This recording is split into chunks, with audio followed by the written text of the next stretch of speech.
Hello everyone, I am Rekha Murthy, Assistant Professor from Department of Electrical and Electronics Engineering from Sai Vidya Institute of Technology.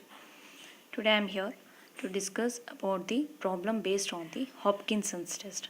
Before we start up with the problem, let me explain a brief steps what we have to carry out to solve the problem. So in Hopkinson's test, the step number 1 is we have to calculate the total copper loss of individual motor and generator, because in Hopkinson's test you know that there will be two identical machines. First will be the motor and the next will be the generator. So both of them will be coupled together. So individually first you have to calculate the copper loss of the motor. So what are the copper loss? That is it will be with respect to the armature and the field winding. So in the armature copper loss and field copper loss, armature copper loss is given by Ia square into Ra, field copper loss is given by V into I shunt M. So this you have to total. So this will be the total copper loss of the motor. Okay, so this will be the total copper loss of motor.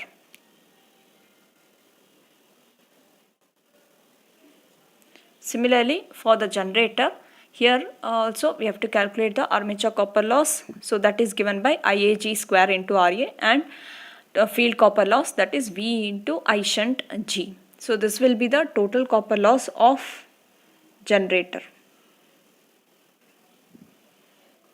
Okay, so this will be the first step. Second step, we have to calculate the stray loss for the entire motor generator setup.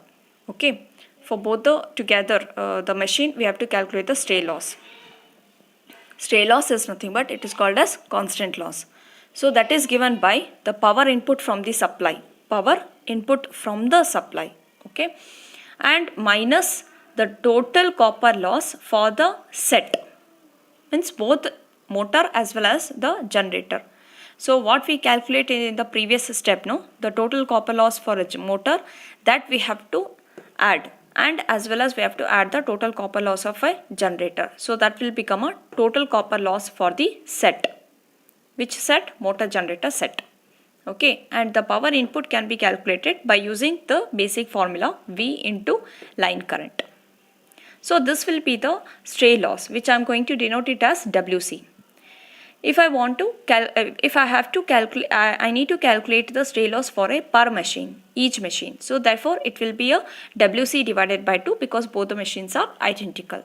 So we have divided by 2.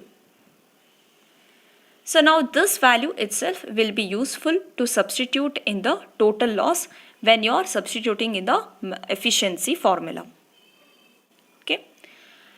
Last step, that is step number 3. How to calculate the efficiency of a motor.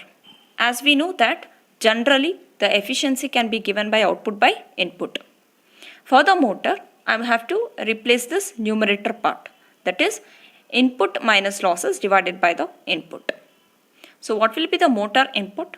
Motor input will be nothing but the voltage, the product of the voltage supply multiply the current, that is the line current, plus the current which is coming out from the generator. So these are the two inputs to this motor.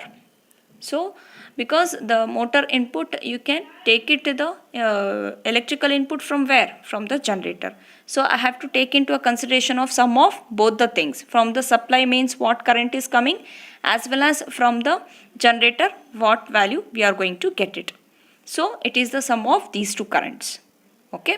Then the losses. Losses will be nothing but it will be the sum of the variable loss plus constant loss. What is that constant loss?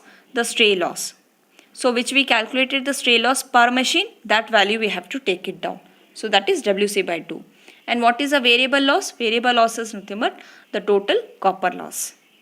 Right? So copper loss of what? We are calculating the efficiency of motor. So we have to take into a consideration of the copper loss of motor itself. Okay. So that is how we can calculate the efficiency of motor. Similarly, if they ask you to determine the efficiency of generator, then we can write it as generally we will write efficiency as output by input, but for a generator we will write it as output divided by output plus losses. Output divided by output plus losses. Okay. So what will be the generator output? Generator output is nothing but V into ILG. That is nothing but the current which is coming out from the armature as well as the value which is being contributed by the shunt field winding of a generator. So the current which comes out, that current is the line current of a generator, which will be coming after when you close the switch. Okay, so there was a switch which we had discussed in the theory. Once you close that switch, the current which is coming through that switch, so that will be considered as this current.